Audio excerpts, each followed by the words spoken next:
السلام عليكم ورحمة الله تعالى وبركاته. مرحبا بكم في هذه القراءة الصوتية الجديدة من كتاب سوسيولوجي دو ليدوكاسيون من تأليف كل من مارلين كاكوبيتو وفرانسواز أوفرار.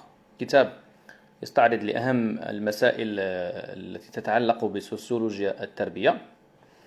إن شاء الله تعالى إذا تيسر الأمر سوف أقدم تلخيصا له باللغة العربية. Chapitre 4. Des trajectoires scolaires aux trajectoires sociales. À partir de 1976, avec l'aggravation du chômage et des problèmes économiques et sociaux, la relation entre le niveau de formation et l'expérience du sous-emploi constitue la préoccupation majeure des sociologues, d'autant plus qu'on est en face d'une situation paradoxale. L'école semble avoir accompli sa mission. La proportion des jeunes sortant du système scolaire sans diplôme a diminué entre 1973 et 1980 et la tendance se confirme au cours de la décennie 90.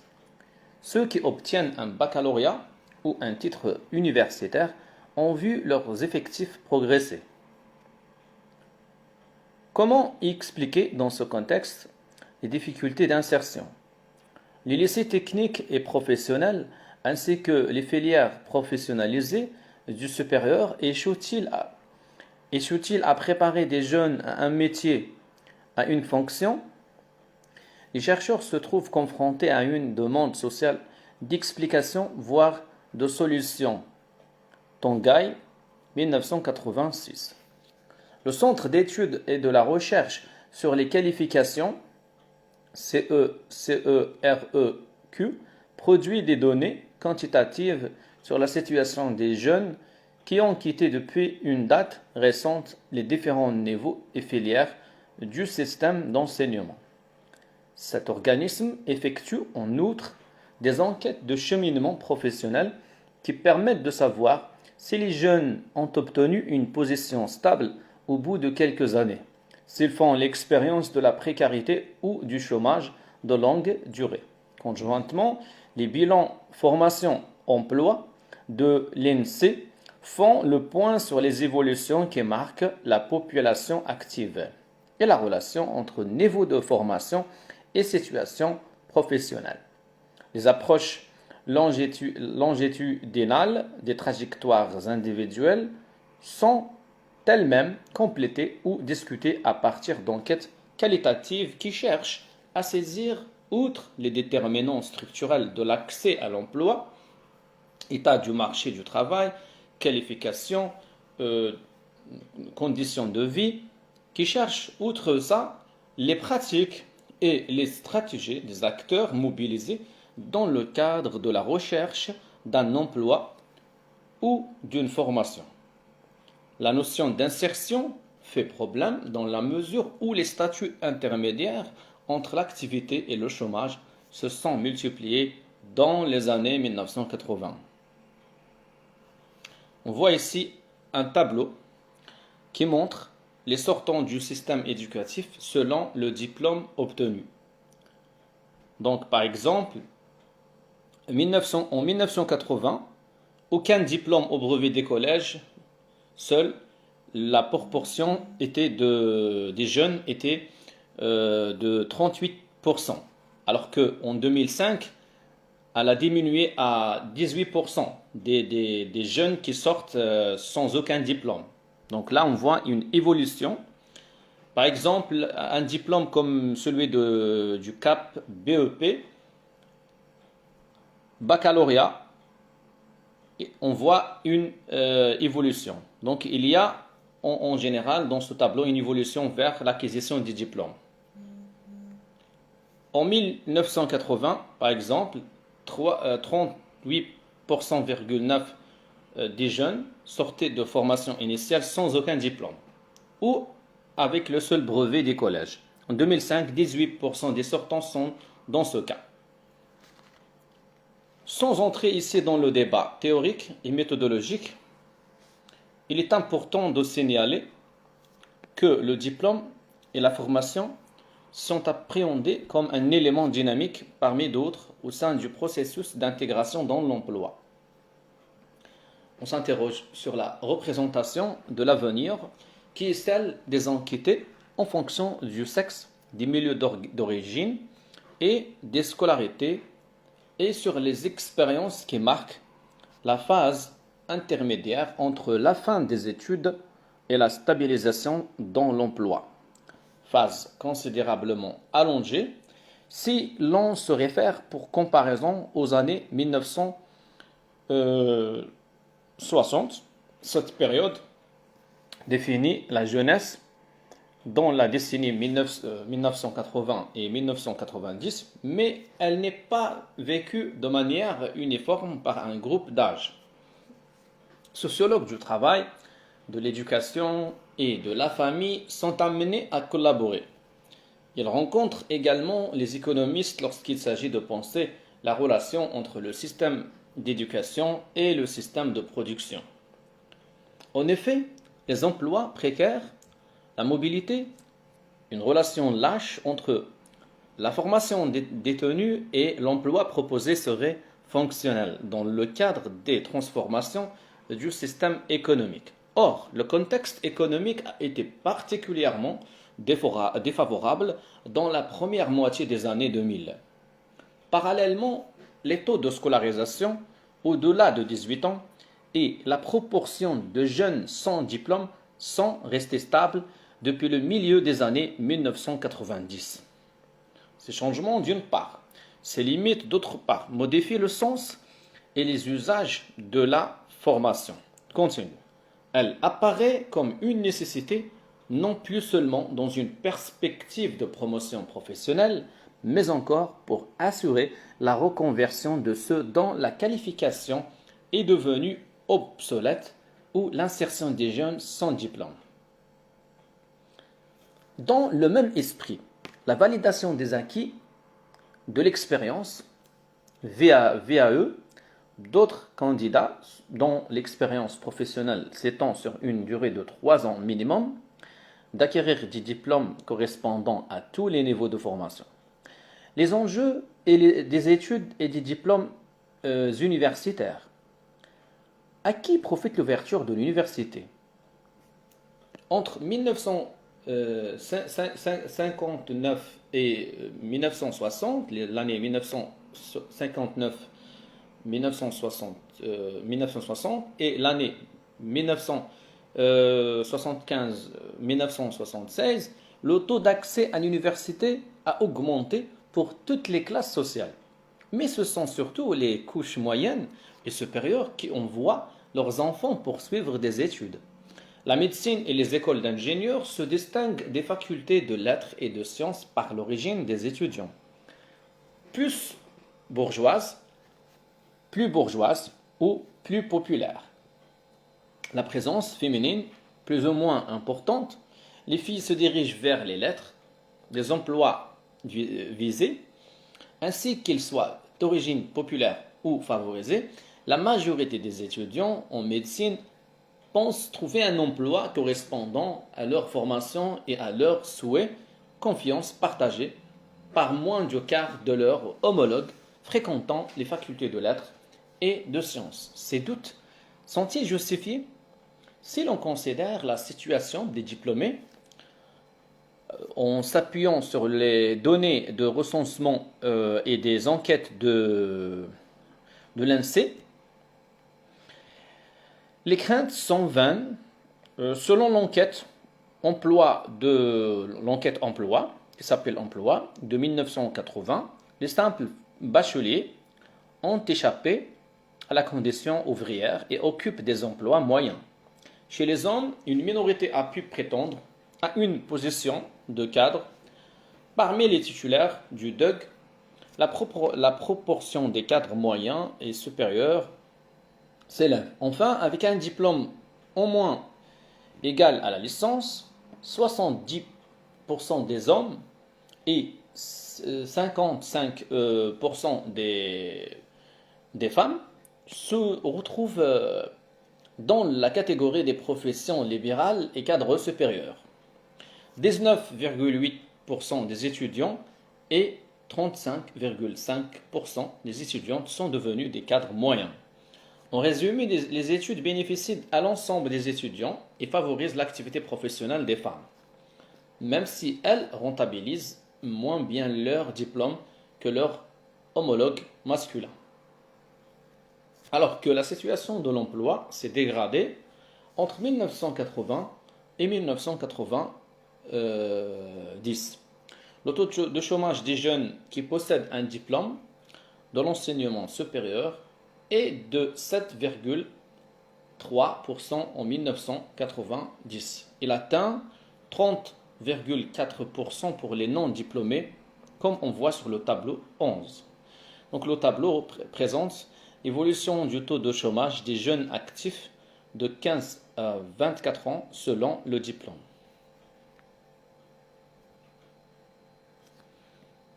Ces conclusions, une fois établis, les espoirs de promotion par rapport au milieu d'origine ou de maintien d'une position sont-ils concrétisés? La formation, l'emploi, le statut, des relations complexes et évolutives.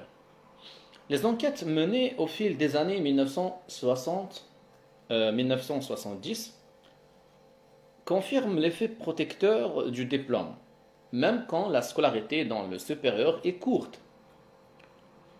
Toutefois, le volet qualitatif de ces travaux met en lumière la déconvenue des anciens étudiants par rapport aux emplois qu'ils ont obtenus. Le décalage entre la culture acquise et le contenu des tâches, les bas salaires, l'inadéquation entre la formation universitaire et les demandes des employeurs sont invoqués quel que soit le contexte régional. Pourtant, le passage à l'université n'apparaît pas inutile car la non-réinscription dans une filière se traduit souvent par le choix d'une autre faculté ou d'une école professionnelle. L'échec débouche finalement sur l'acquisition d'une formation longue ou spécialisée. Pour ce qui est de l'inadéquation entre la formation et les emplois occupés, la question est complexe. Moyen de sélection et signe de distinction, les titres et les diplômes des grandes écoles scientifiques, par exemple, mènent à des positions de pouvoir où les connaissances spécialisées jouent en tant que telles un rôle mineur. Parallèlement, des licenciés en lettres ont été recrutés par des entreprises dans les années 1970. Par ailleurs, l'accès aux professions libérales et aux emplois de cadres du secteur public s'effectue par le biais d'une sélection au début ou à la fin des études universitaires. C'est surtout pour les étudiants qui ne possèdent pas de titre prestigieux, qui n'ont pas passé avec succès des concours de recrutement, que la phase d'adaptation à l'univers professionnel est génératrice de malaise. Ils perçoivent des rémunérations faibles en début de carrière et sont contraints d'accepter des statuts précaires, dont les emplois d'auxiliaires dans l'enseignement, qui créent une forte désillusion. Mais les situations des débutants sont destinées à évoluer par le biais de la promotion interne. Selon les conclusions des chercheurs et des enseignants, il est souhaitable d'offrir des formations courtes comme celle des EUT créées en 1966 et de professionnaliser certains cursus. Dans la seconde moitié des années 1970 et au début des années 1980, des licences appliquées ont vu le jour. Le système de l'alternance a été développé pour que les étudiants suivent des stages en entreprise. Filières classiques et professionnelles, quel débouché? Des enquêtes effectuées en 1987 et 1991 font le point sur l'insertion professionnelle des diplômés du supérieur qui furent à même de choisir des filières courtes ou longues, des filières classiques ou professionnalisées. la valeur du diplôme reste constante. 85% des diplômés de deuxième et troisième cycle ont attendu moins d'un an pour trouver un emploi. Les 2 tiers des enquêtés n'ont pas connu le chômage après la sortie de l'université. Ceux qui ont accepté des emplois précaires se sont stabilisés au bout de 3 ans maximum. Néanmoins, les formations n'ont pas toutes la même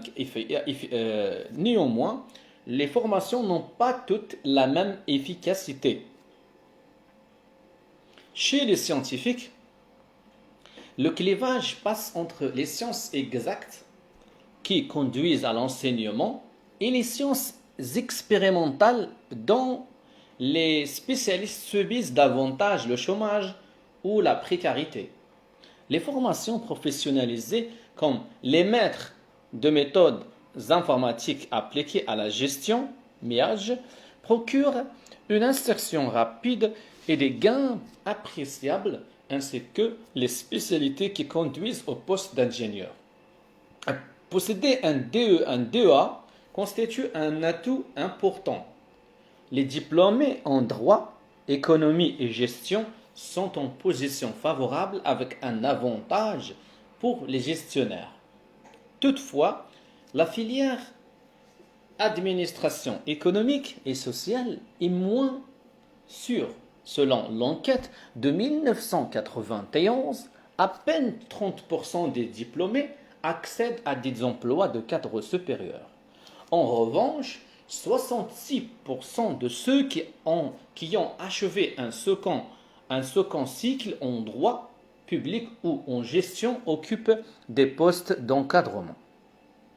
Pour les étudiants de lettres et langues,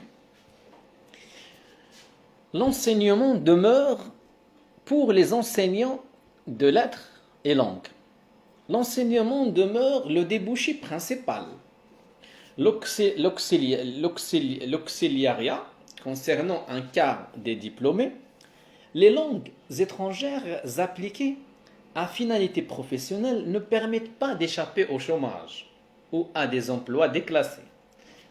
50% des licenciés sont des employés. Les psychologues et les sociologues ont intérêt à posséder un diplôme de 3e cycle. Comparativement, les titulaires d'un BTS ou d'un DUT accèdent rapidement à un premier emploi, ce qui confirmerait l'intérêt des formations courtes. Malgré tout, un déclassement à l'embauche est souvent le prix à payer. Les diplômés de 1988 dans les filières tertiaires ont pour la majorité en 1991 un statut d'employé, ce qui incite à poursuivre des études.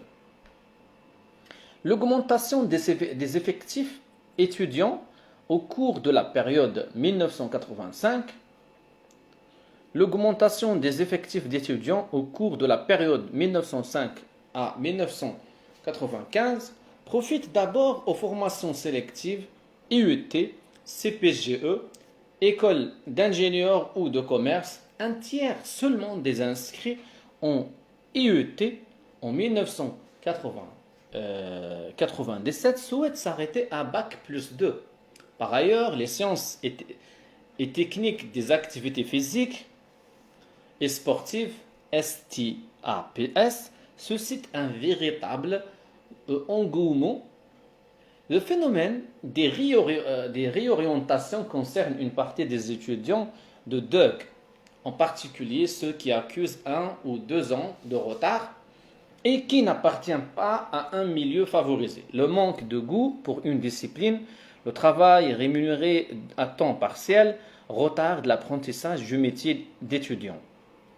La reprise économique significative à partir de 1994 a-t-elle pour effet d'atténuer les inégalités observées précédemment? Dans la mesure où les retournements de conjoncture marquent la période ultérieure, comment la situation des diplômés évolue-t-elle dans les années 2000? Au seuil de l'an 2000, tendances récentes et perspectives d'évolution. Le taux de chômage a baissé après 1995, mais la concurrence pour l'accès à des emplois de niveau moyen s'est encore aiguisée. La reprise profite aux jeunes qui ont achevé un troisième cycle. En revanche, les titulaires d'un DUT ou d'un BTS ont du mal à accéder aux professions intermédiaires. Il faut tenir compte aussi des différences d'origine sociale très marquées entre ces deux populations et de la spécialité. Un BTS industriel, par exemple, assure une meilleure insertion qu'une formation tertiaire. De même, les diplômés des écoles de commerce sont moins dépendants que ceux qui possèdent une licence ou une maîtrise classique du volume des postes offerts dans la fonction publique. Les emplois d'enseignants ont connu un fort développement entre 1991 et 1995. Par la suite, le nombre des postes mis au concours diminue. Il a presque été réduit de moitié en 1997 et 2007. Dans les années 2000, la filière d'études reste discriminante, même aux niveaux les plus élevés, sans compter les évolutions négatives. Le taux de chômage des docteurs en sciences fondamentales et appliquées qui s'élevait à 5% dans la génération 1998 a doublé pour ceux qui ont obtenu ce diplôme en 2004. Si l'on considère ce groupe de disciplines dans un ensemble qui réunit les sciences humaines, le droit, les lettres et les arts, c'est 20% des nouveaux docteurs qui sont restés plus d'un an au chômage durant les 3 premières années de leur vie active. Ce délai passé, ils sont proportionnellement plus nombreux que les titulaires d'un bac plus 2 à chercher un premier emploi. Le chômage n'épargne pas non plus les jeunes diplômés des écoles de commerce ou d'ingénieurs, mais le temps joue en leur faveur aussi bien du point de vue du type d'emploi, le plus souvent à durée indéterminée, que du salaire médian, en hausse par rapport à ce qu'il était au début de la décennie 2000. La situation des titulaires d'un DEA, d'un DESS ou d'un master s'est plutôt améliorée. Mais le master recherche est valorisé surtout dans l'emploi public. Et la multiplication des licences professionnelles incite les étudiants qui se seraient contentés d'un DUT ou d'un BTS dans une époque antérieure à prolonger les études. Le rendement des diplômes de l'enseignement supérieur est difficile à évaluer étant donné le rendement des diplômes de l'enseignement supérieur est difficile à évaluer étant donné la variété des situations de travail, des statuts, des calendriers qui caractérisent les trajectoires des jeunes diplômés. Ces trajectoires, qui ne présentent pas le tracé bien net que ce terme pourrait suggérer, sont reconstituées, analysées, mises à jour et comparées dans le cadre d'enquêtes qui portent sur des échantillons importants et se posent des interrogations réitérées. En effet, les informations émanant des intéressés eux-mêmes sont indispensables, ce qui légitime d'ailleurs les études dont le champ d'observation est plus restreint, mais qui prêtent attention à la fois aux conditions objectives d'emploi ou de travail et aux versants subjectifs de ces expériences. Enfin, le fossé entre le niveau de qualification et les emplois détenus s'est plutôt creusé entre 1994 et 2006.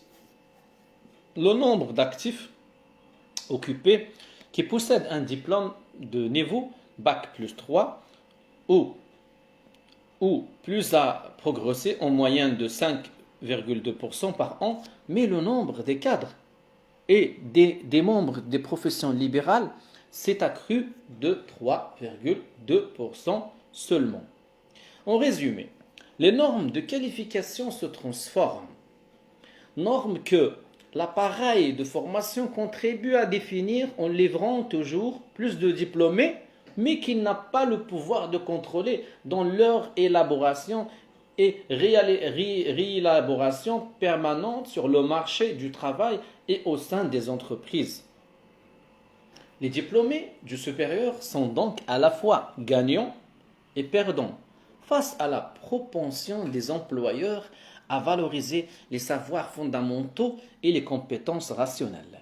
Les femmes occupent aussi souvent que leurs homologues masculins des emplois sûrs après quelques années de vie active, à condition toutefois d'atteindre les niveaux de diplôme les plus élevés.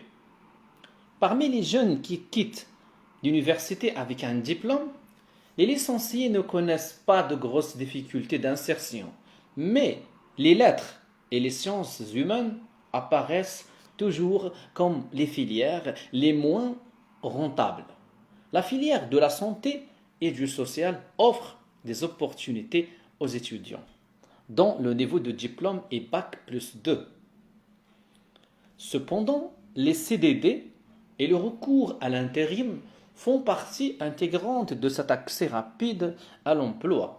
En conséquence, les licences professionnelles, 1600 en 2008, accueillent notamment des étudiants de BTS. Plus des trois quarts des étudiants munis d'un tel diplôme ont un emploi à durée indéterminée en fin de troisième année de vie active. En résumé, le temps écoulé avant l'obtention d'un véritable emploi, la manière dont ce temps est occupé, le niveau des rémunérations et de la qualification requise créent de nombreuses disparités chez les diplômés du supérieur, mais ils font toujours figure de privilégiés si on les compare aux jeunes qui n'ont pas continué des études au-delà du second degré. Scolarité moyenne et trajectoire socio-professionnelle. L'inscription de plus en plus fréquente des bacheliers dans le supérieur, chapitre 3, entraîne une diminution du nombre de ceux qui cherchent un emploi à l'issue d'une classe terminale ou d'un cycle professionnel. Cours.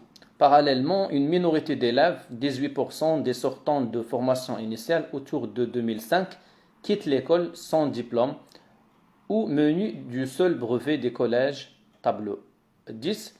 Dans les années 1980, le premier emploi à statut précaire, emploi aidé ou CDD, concerne plus d'un tiers des bacheliers qui ne poursuivent pas d'études et 58% des diplômés de niveau CAP ou BEP. Toutefois, le domaine de formation joue là aussi un rôle non négligeable. Ceux qui accèdent à un emploi stable à l'issue d'une classe terminale ont fait des études générales, scientifiques ou possèdent un baccalauréat du technique masculin. Par exemple, F2 électronique, F1 construction mécanique. Pour les élèves des LP, l'obtention ou non d'une position d'ouvrier qualifié dépend aussi de la spécialité, très différenciée selon le sexe. Par exemple, la filière mécanique s'oppose au secrétariat. Il y a plus par exemple, les masculins, ils vont plus vers la filière mécanique, les féminins vers la filière du secrétariat. Par ailleurs, les études se négocient différemment selon le milieu d'origine. Les enfants d'ouvriers cherchent à obtenir un baccalauréat général ou technologique afin de prétendre aux emplois qualifiés, de techniciens notamment, tandis que leurs homologues des couches moyennes sont moins pressés de rejoindre une position professionnelle définitive. Les différences entre les qualifications et les univers masculins et féminins restent tranchées après 1985, quand les bacs professionnels rencontrent un succès croissant. La mobilité ascendante concerne plutôt les hommes nantis d'un bac pro qui débutent comme ouvriers d'industrie. Les femmes formées pour le tertiaire passent souvent des professions intermédiaires à la position d'employés. Simultanément, les élèves de BEP sont de plus en plus nombreux à préparer ces nouveaux diplômes. Mais la situation se dégrade entre 1992 et 1994 pour les bacheliers professionnels, alors que les premières promotions se trouvaient protégées du chômage et de l'emploi précaire. La préparation d'un BTS par la voie scolaire ou l'alternance constitue une réponse possible à ces difficultés pour un tiers des jeunes concernés dans les années 2000. Le phénomène du déclassement ou de la déqualification ainsi que une stratégie mise en œuvre par les jeunes, leur entourage et les pouvoirs publics en matière d'insertion sont donc des objets d'analyse privilégiés pour les chercheurs au début du XXIe siècle. Ces stratégies et les parcours suivis dépendent également des représentations des employeurs, ce qui peut donner lieu à une sursélection des candidats à l'embauche. La concurrence entre les filières et les diplômes. La diversification des filières dans le second degré, justifiée par la recherche d'une meilleure adaptation aux emplois, entraîne des effets pervers, soulignés à propos de la section E du baccalauréat, maintenue jusqu'en 1991.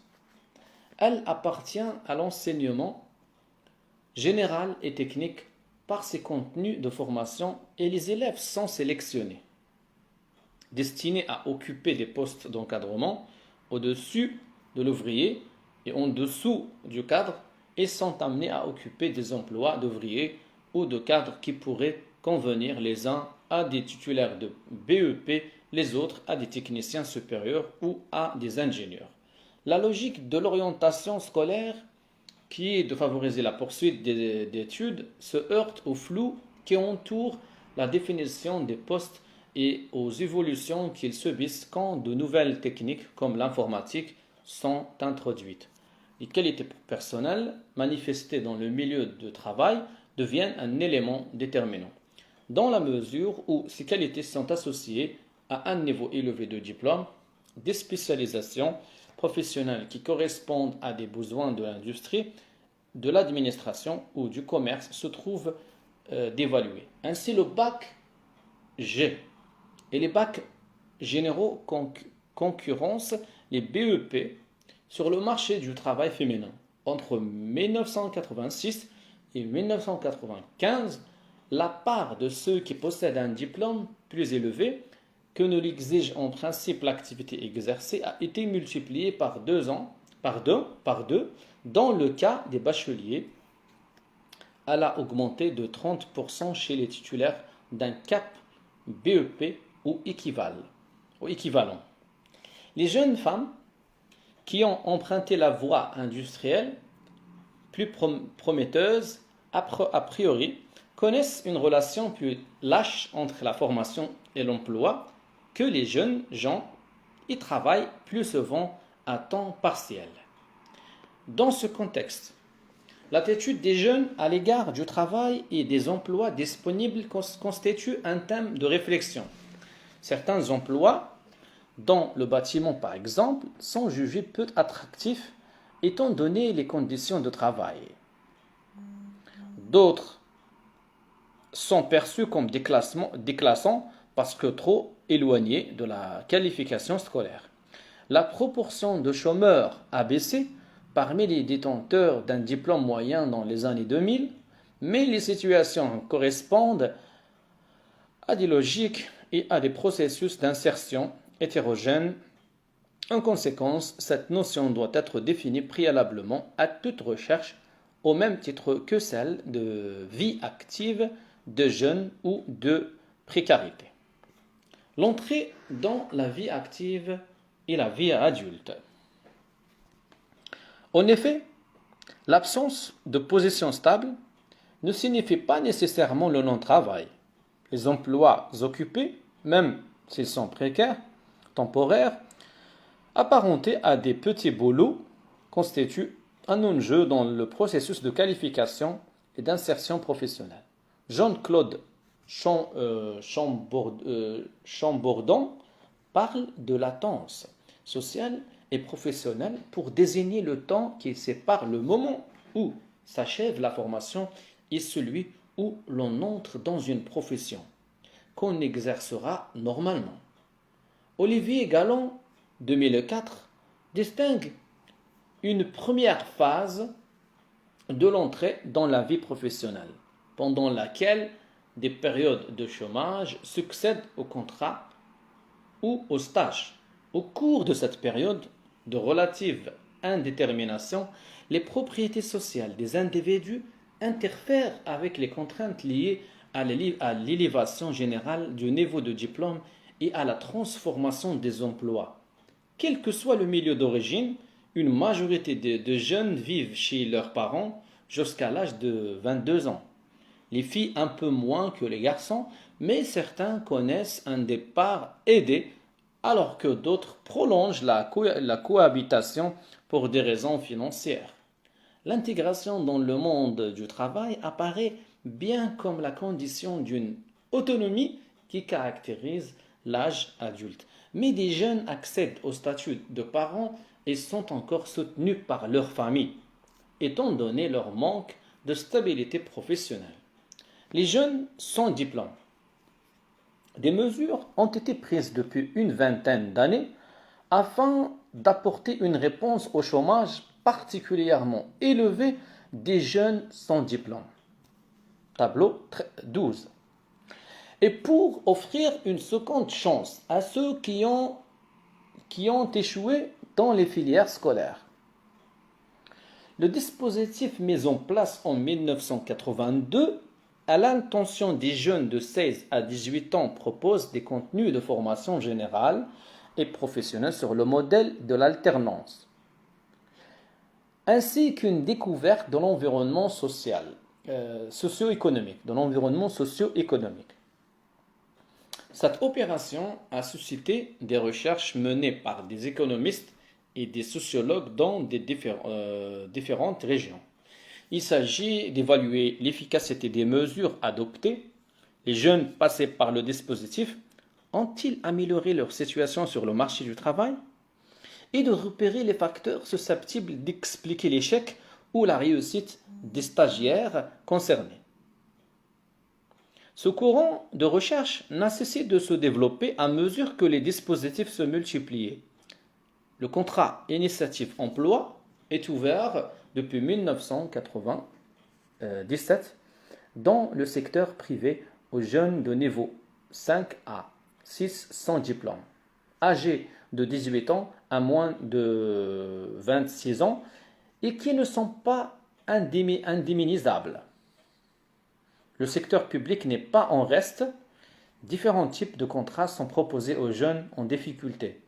Ils sont perçus comme particulièrement vulnérables et menacés d'exclusion dans la mesure où ils manquent d'atouts pour réussir leur passage à l'âge adulte. Selon un rapport du CERC,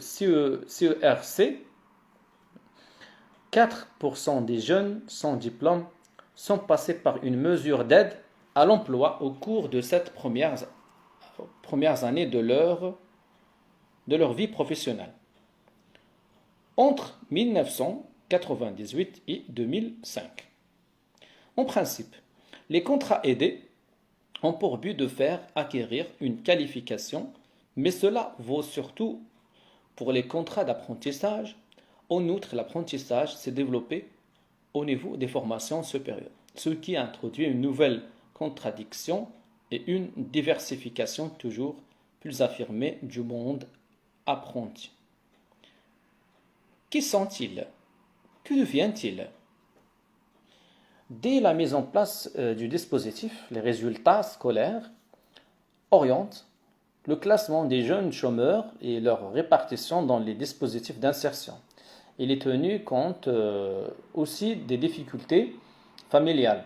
On distingue ceux qui sortent des filières de relégation, ceux qui ont un CAP ou un BEP inachevé ou dont la qualification est inopérante et d'autres jeunes sans formation professionnelle qui n'ont pas mené à son terme un cursus secondaire. La notion de socialisation est au centre de la recherche menée par Claude Dubar et une équipe de chercheurs. Il s'agit d'objectiver et d'interpréter un processus éducatif qui met en jeu l'école, la famille, les milieux de travail hors de l'école. L'expérience négative de la scolarité pèse plus lourdement sur l'avenir des garçons quand la relation avec la famille est conflictuelle, quand les pères ou les frères ne sont pas en mesure d'apporter une aide dans la recherche d'un emploi ou d'offrir un modèle d'intégration professionnelle positif. Les filles, de leur côté, entretiennent un rapport ambivalent à l'emploi car elles assument déjà un rôle d'aide ménagère auprès de leur mère si elles s'engagent dans les filières masculines, a priori susceptibles d'offrir des débouchés professionnels. Elles ne sont encouragées ni par les enseignants des LP ni par les employeurs potentiels. Les jeunes se montrent actifs au cours de leur passage dans le dispositif de formation, mais leurs attitudes, leurs stratégies par rapport aux possibilités de qualification et d'insertion professionnelle dépendent de la nature des expériences antérieures, tout autant que de ce qui est offert dans les cours et dans les stages en entreprise.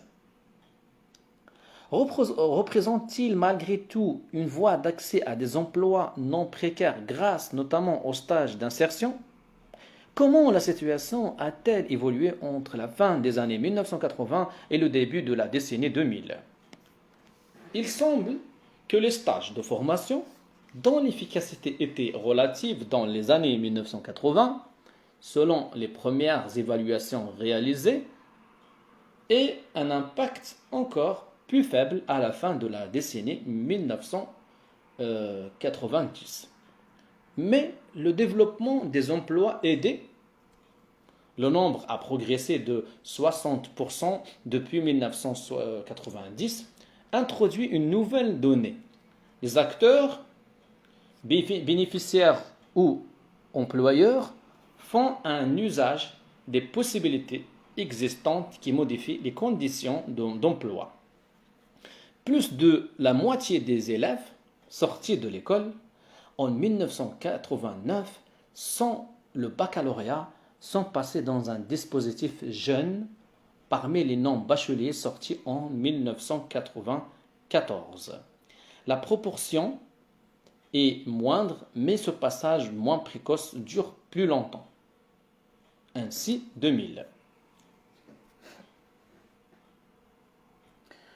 En conséquence, les approches mises en œuvre visent à reconstituer des itinéraires chaotiques et à saisir l'ensemble des conditions et des événements susceptibles d'expliquer les difficultés d'insertion différenciées de l'intégration qui renvoie à une situation durable et les avancées dans ce domaine. Il s'agit en même temps de donner un contenu à la notion de précarité dans un cadre temporel et spatial précis et dans un contexte plus général de crise de la société salariale. Or, même pour les moins qualifiés, l'emploi qui compte est stable et apporte une satisfaction personnelle. En résumé, le passage par les dispositifs d'aide ne protège pas du chômage et de la mobilité, subit d'un emploi précaire à un autre. Néanmoins, on enregistre un gain de formation pour une minorité de jeunes. Dans les années 2000, les chercheurs soulignent que les contrats aidés ou bien aidés sont d'autant plus utiles qu'ils offrent une formation longue et étoffée du point de vue des contenus. Dans un domaine aussi complexe, les démarches complémentaires des sociologues et des économistes évitent de formuler des conclusions trop rapides. En effet, une approche biographique sert à interpréter les trajectoires des stagiaires en aval et en amont de leur passage dans le dispositif d'insertion. Conjointement, les relations statistiques établies entre les différentes situations d'apprentissage et d'emploi que les intéressés suivent ou non des stages mettent en évidence l'importance des déterminations structurelles liées aux caractéristiques du marché du travail des jeunes. Dans l'ensemble, les contrats aidés du secteur marchand sont plus efficaces que les contrats du secteur non marchand et les stages. Ces derniers se révèlent positifs à condition qu'une véritable formation et un suivi soient mis en place. En définitive, les jeunes non diplômés auxquels une mesure d'aide a été proposée présentent un taux d'emploi qui diffère peu de celui des autres jeunes sans diplôme, mais ils travaillent plus souvent en CDD ou en intérim.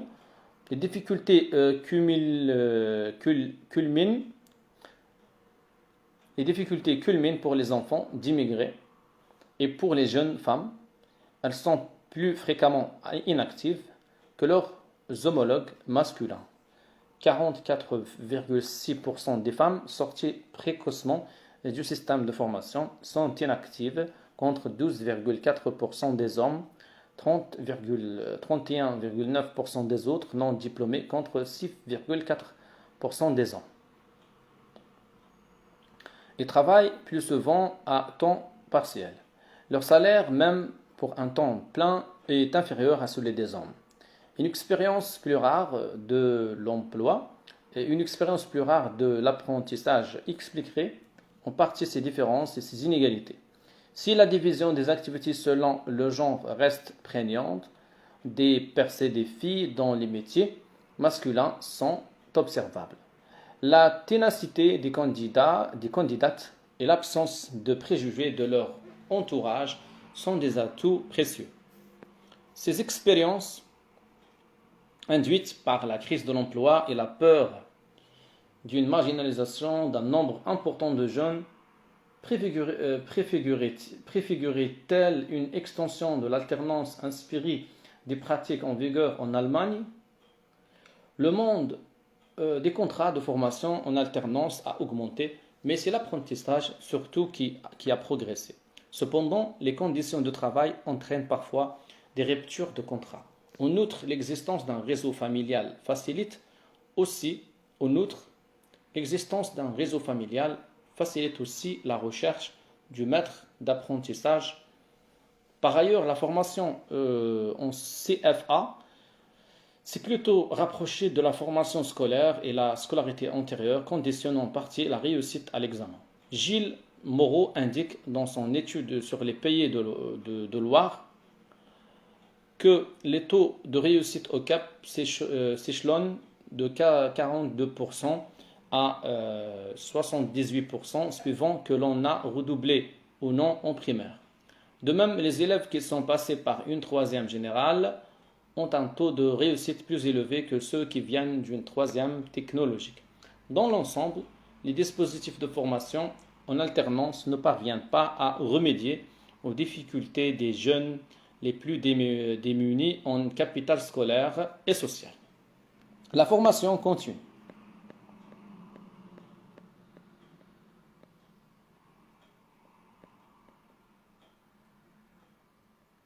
La formation continue.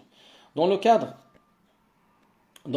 des dispositions légales adoptées depuis 1971, les entreprises doivent consacrer 1,5% de leur masse salariale à la FPC, ça veut dire la formation professionnelle continue, si elles ont plus de 10 salariés, 0,15% dans le cas des plus petites. Mais elles disposent d'une grande autonomie pour gérer les formations, même si obligation est faite depuis 1984 de consulter le comité d'entreprise quand l'effectif est de 200 salariés au moins. Comme le souligne Claude Dubar, La FPC, la formation professionnelle continue, concerne des niveaux de formation, des types de qualifications et des publics très divers. Les actions menées sont hétérogènes si l'on considère les personnels formateurs, la durée des stages et les buts poursuivis. À côté des organismes privés vendeurs de stages, les établissements publics d'enseignement secondaire et supérieur sont engagés dans les actions de formation continue. Les stagiaires accueillis dans les GRETA à la fin des années 1990 sont des demandeurs d'emploi pour près de 45% d'entre eux. 10% des stagiaires de l'enseignement supérieur sont dans le même cas. À partir des années 1970, les caractéristiques des formations évoluent. Les formations courtes réunissent un plus grand nombre de stagiaires que les formations longues. Les effectifs de salariés qui visent une promotion diminuent pendant que des jeunes chômeurs qui n'ont pas occupé d'emploi sont intégrés dans le dispositif. Il est destiné non seulement aux moins qualifiés, mais encore aux diplômés du supérieur qui forment en 1998 près de la moitié des jeunes qui ont signé un contrat d'adaptation. Le nombre des stagiaires s'accroît dans l'enseignement supérieur alors qu'il tend à diminuer dans les GRETA. Le souci de faire accéder à la maîtrise des savoirs fondamentaux s'articule avec le projet de donner une formation professionnelle ou l'occasion d'une expérience de travail en entreprise et d'améliorer les relations avec l'entourage éducatif, familial et professionnel. Deux fonctions de la FPC se dessinent alors. L'une consiste à favoriser la promotion sociale de personnel déjà qualifié, l'autre à fournir une seconde chance à ceux qui ont manqué. La formation initiale dans le cadre scolaire. Il faut ajouter une troisième vocation qui serait d'amortir les chocs créés par les mutations technologiques, les restructurations et les licenciements, et d'offrir aux travailleurs les possibilités de reconversion et de reclassement. Cette voie originale de qualification et de promotion réussit-elle à corriger des inégalités à la formation initiale? Les salariés dotés d'une bonne qualification de départ, générale et professionnelle, sont les mieux représentés dans les stages organisés par les entreprises. Cependant, les caractéristiques de la formation initiale ne conditionnent pas directement l'accès à la formation continue. La taille des entreprises entre en jeu, plus elle est importante, plus les opportunités sont nombreuses. Le secteur d'activité contribue encore à créer des différences. Selon les études du CEREQ, les secteurs à haute technologie, les compagnies bancaires, les assurances, les industries du pétrole consacrent des fonds plus importants à la FPC, la formation professionnelle continue, de leurs salariés que l'hôtellerie ou le bâtiment qui emploie beaucoup de personnel peu qualifié. Aussi, un diplômé de niveau 5 dans une grande entreprise de pointe a-t-il plus de chances d'accéder à la FPC qu'un travailleur de même niveau dans une petite unité. Les femmes sont défavorisées puisqu'elles suivent des stages moins souvent que les hommes, même quand elles occupent une position de cadre. A fortiori quand elles sont femmes au foyer. Cet élément contribue à expliquer les disparités qui marquent les carrières féminines et masculines. Dans une perspective volontariste, l'accord national interprofessionnel du 1er mars 2004 relatif à la mixité et à l'égalité professionnelle entre les hommes et les femmes propose de faciliter l'accès des femmes aux dispositifs de formation continue. Les entreprises et plus largement les employeurs s'engagent à œuvrer pour qu'elles bénéficient des mesures destinées à valoriser les acquis de l'expérience et des bilans de compétences qui suivent, par exemple une interruption d'activité pour congé parental. Globalement, le travail à temps plein et le secteur public offrent plus de chances de suivre des formations que le temps partiel et le secteur privé. Doit-on conclure que la formation continue a pour effet de renforcer les inégalités premières? Elle joue un rôle positif par rapport aux problèmes d'insertion professionnelle des jeunes, d'une part, et de reclassement, d'autre part, quand l'embauche s'accompagne d'un déclassement au regard du diplôme détenu. Quant aux stagiaires adultes, les études qualitatives montrent que les usages de la FPC, ça veut dire de la formation professionnelle continue, s'inscrivent dans des trajectoires individuelles et collectives qui recèlent une dynamique propre.